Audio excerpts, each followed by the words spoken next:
মুসলমান ভাইদের সালাম আসসালামু আলাইকুম।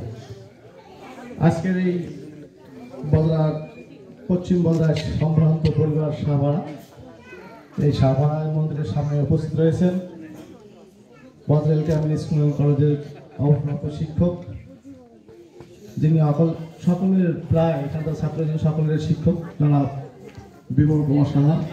ওনার সঙ্গে আমি দীর্ঘ 15 বছর চাকরি করেছি।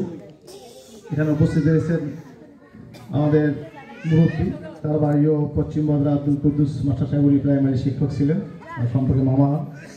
উপস্থিত রয়েছেন আপনারা এই শাহপাড়ায়, সেই মানে কি বলি রিমোট এরিয়া, যেখানে রাস্তা নাই ঘাট নেই, সেই এলাকায় আপনাদের মাঝে এমন এক অতিথি, এমন এক নেতা এসেছেন জনাব তাজুল ইসলাম সাহেব, যিনি ধানের শীষের প্রার্থী।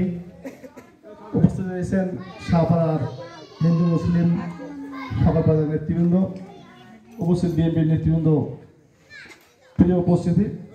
এনার বড় ভাই ছিলেন সাবেক মন্ত্রী একে মাইদুল ইসলাম, নাম শুনেছেন। এখানে বিমল স্যার আছে, কুদ্দুস মাস্টার সাহেব আছে, অনেকে ঘুরতে রয়েছেন এবং কয়েকবার তিনি এই শাহপাড়া এসেছিলেন। উনি কিন্তু ওই ফ্যামিলি কাশেম ফাউন্ডেশনের চেয়ারম্যান ছিলেন, কাশেম একে মাইদুল ইসলাম সাহেব। তার একমাত্র ছোট ভাই তাজুল ইসলাম, তিনি জীবিত রয়েছেন, 2 ভাই মারা গিয়েছেন। এই মাইদুল ইসলাম সাহেব যখন মন্ত্রী ছিলেন, দা করতে যোগাযোগ ছিলেন। মনে পড়েন কিনা জানি না, বিমল স্যার আছেন, যে আপনাদের বজরায় টেলিফোন দিয়েছিল টকটকের মাধ্যমে, সেই নদী দিয়ে, রাস্তা দিয়ে, সিঁড়ি দিয়ে, পোল দিয়ে টেলিফোন দিয়েছিলেন। আপনার বজরায় দিয়েছেন, বজরায় কি ভালোবাসে মাইদুল ইসলামের ফ্যামিলি। তারপরেও দেখেন 5621 আমাদের উলিপুর পোস্ট নাম্বার। তারপরে দ্বিতীয় পোস্ট অফিস দিয়েছেন বজরায়, যা উলিপুর উপজেলায় অন্য কোনো পোস্ট অফিস নেই, একমাত্র বজরায় রয়েছে। একমাত্র ফ্যামিলি, ওই ফ্যামিলি এই উন্নয়নের দাবিদার।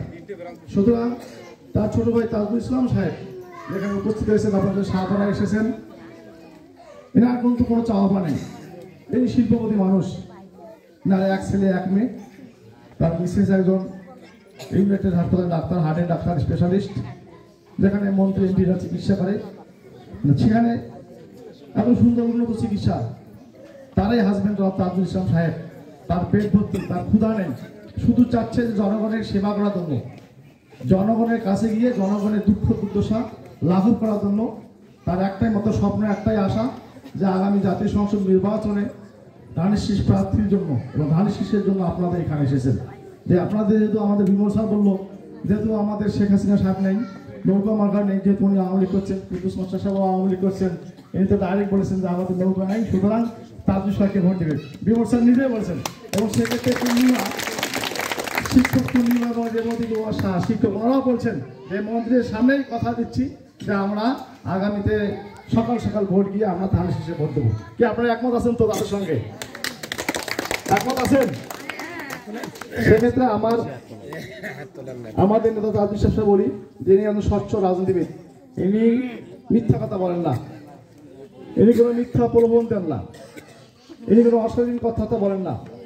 এনার সঙ্গে দীর্ঘদিনের রাজনীতির পথটা, প্রায় 22 বছর এনার সঙ্গে আমি রাজনীতি করি। এনার আচরণে কোনো মানুষ মনকষ্ট পাবে, ক্ষুব্ধ হবে, এ ধরনের লোক ইনি না। ইনি এমন এক সচ্চরিত্রের লোক, যাকে কথা দেয় তার কথার প্রতিদান সে রাখে। এখানে একজন লোক বললো যে সানপানি তো এখানে না গিয়ে ঢাকায় করতে পারতো, সে দল ধরে আপনারা রংপুর যান, রাজারহাট যান, বিভিন্ন এলাকা যান, এই সানপানি যে আমাদের দলদুলিয়ায় অবস্থিত, এই সানপানি ঢাকায় করতে পারতেন। এখানকার কর্মসংস্থানের জন্য, এখানকার স্থানীয় লোক নেওয়ার জন্য সানপানি তিনি এখানে ফ্যাক্টরি দিয়েছেন। এখানে আপনাদের আমাদের কাছে ফোন আসে, অনেক মহিলা মাতৃমঙ্গল যান, প্রসব লাভের জন্য, প্রসূতি করার জন্য ওখানে যান, মাতৃমঙ্গল যান। একমাত্র প্রতিষ্ঠান, উল্টো অনেক লোক আছে, অনেক ভালো ভালো ব্যক্তি আছে, তিনি অত হয় নাই। চক্ষু ওষুধ সামান্য টাকার বিনিময়ে, 100-150 টাকার বিনিময়ে আপনাদের চোখের অপারেশন করা হয়, চোখ দেখানো হয়, একমাত্র এনারই অবদান। তাছাড়া ঢাকায় তো মিল কারখানা আছে, আপনারা সানলাইট পাইছেন, সান চিপস, সান ঘি, এরকম সব সান গ্রুপের নামে এনারা আছে, সান বাতিও রয়েছে, অনেক কিছু আছে। সেক্ষেত্রে আমাদের উলিপুরে যে শিল্প কারখানা রয়েছে, 3টি শিল্প কারখানা, আর একটা রয়েছে একমাত্র কুড়িগ্রাম ইংরেজি ভার্সন স্কুল, কাশিম স্কুল, নাম শুনেছেন। এবং বজরা থেকে অনেকেই ওখানে স্কুলে ভর্তি হয়েছে, অনেকেই আমাদের কাছে তদবির আছে, সুপারিশ করছে আমরা কি ভর্তি হবো, বলছিল আমরা মেধার মাধ্যমেই ভর্তি হবে। এই বিমল ছাড়াও আমাদেরকে ফোন করছিল যে ওখানে কি হবে, আমার অমুককে ভর্তি করা যায়। আমরা বলছি না, মানে মেধার মাধ্যমে ভর্তি হবে। সুতরাং ওনার প্রতিষ্ঠানে কোনো আর্থিক দুর্নীতির কোনো স্পর্শ নাই। আমাদের তারেক চৌধুরী মেয়রের নাম শুনছেন, যার অনুমোক্ষণ যন্ত্র দিয়ে যার দুর্নীতি পাওয়া যাবে না, সেই নেতা তিনি তৈরি করেছেন জনাব তারেক আবুল্লাহ চৌধুরীকে। উনি পুরো কীভাবে উন্নয়ন সাজিয়েছেন, তার দৃষ্টি সব দিকেই। এই জন্য আপনার যদি আহ্বান জানাবো যে সময় এখন একটু পর শুনতে পারবে, যে আপনার কাছে অনুরোধ যে আপনারা আগামী 13দশ জাতীয় সংসদ নির্বাচনে একমাত্র আমাদের প্রার্থী ডক্টর আব্দুল শামসকে আপনারা ভোট দিবেন। এখানে অনেক প্রার্থী আপনাদের কাছে অনেক ধরনের প্রলোভন দিবে, নানান কিছু বলবে, এইসব কথা ভুলবেন না। প্রিয় উপস্থিতি, সময় কম, আর বক্তব্য দেবো না। সকলকে ধন্যবাদ জানিয়ে আমি আমার বক্তব্য শেষ করছি। আল্লাহ হাফেজ।